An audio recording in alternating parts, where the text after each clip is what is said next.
আসসালামু আলাইকুম, কেমন আছেন? আশা করি সকলেই ভালো আছেন। সম্মানিত খামারি বন্ধুগণ, চলে আসলাম আপনাদের মাঝে আরও নতুন একটি গুরুত্বপূর্ণ ভিডিও নিয়ে।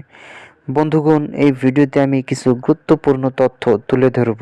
বন্ধুগণ, অনেকেই গরু মোটাতাজা করার জন্য খুব ব্যস্ত হয়ে পড়েছেন।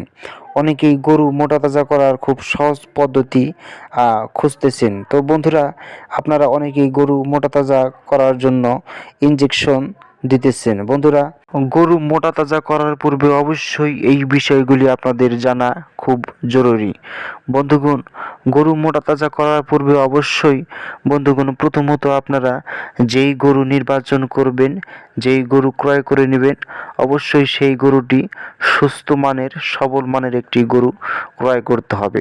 এরপর গরুটি ক্রয় করা হয়ে গেলে বাড়িতে গরু এনে গরুটাকে রেস্টের মধ্যে রাখতে হবে। এরপর গরুর যদি কৃমি হয় অবশ্যই কৃমির ডোজ গরুকে খাওয়াতে হবে। এরপর গরুকে লিভার টনিক দিতে হবে। এরপর গরুকে জিঙ্ক খাওয়াতে হবে। বন্ধুরা, এটি হলো প্রাথমিক ধাপ। এরপর বন্ধুরা, গরু মোটাতাজা করতে হলে আপনাদের সঠিক পরিমাণ পুষ্টিকর খাদ্য খাওয়াতে হবে। যেমন গমের ভুসি, ভুট্টার ভুসি, কোড়া, খোল জাতীয় খাদ্য গরুর দেহ অনুযায়ী গরুকে সঠিক নিয়মে সঠিক পদ্ধতিতে আপনাদের গরুকে খাওয়াতে হবে। বন্ধুগণ, এর পাশাপাশি অবশ্যই গরুকে কাঁচা ঘাস খাওয়াতে হবে। কাঁচা ঘাসের কোনো বিকল্প নেই। বন্ধুগণ, কাঁচা ঘাসের মধ্যে রয়েছে ভিটামিন, ক্যালসিয়াম, জিঙ্ক।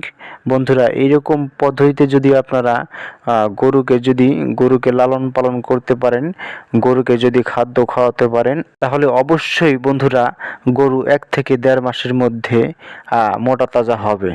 বন্ধুগণ, অবশ্যই গরু যেই ঘরের মধ্যে রাখবেন অবশ্যই সেই ঘরটাকে প্রতিনিয়ত সেই ঘরটাকে পরিষ্কার করতে হবে। ছত্রাকজনিত মশামাছি যেন সেই ঘরের মধ্যে না হয়, সেই জন্য প্রতিদিন ঘরটাকে ধুয়ে পরিষ্কার করে নিতে হবে। এরপর প্রতিদিন বন্ধুগণ গরুকে গোসল করাতে হবে।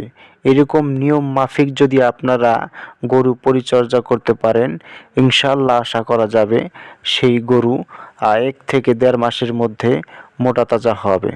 বন্ধুগণ, ভিডিওটি আপনাদের কাছে কেমন লাগলো তা অবশ্যই কমেন্ট করে জানিয়ে দিবেন। বন্ধুরা, আজকের মতো এখানে শেষ করছি। সকলে ভালো থাকবেন, সুস্থ থাকবেন। আল্লাহ হাফেজ।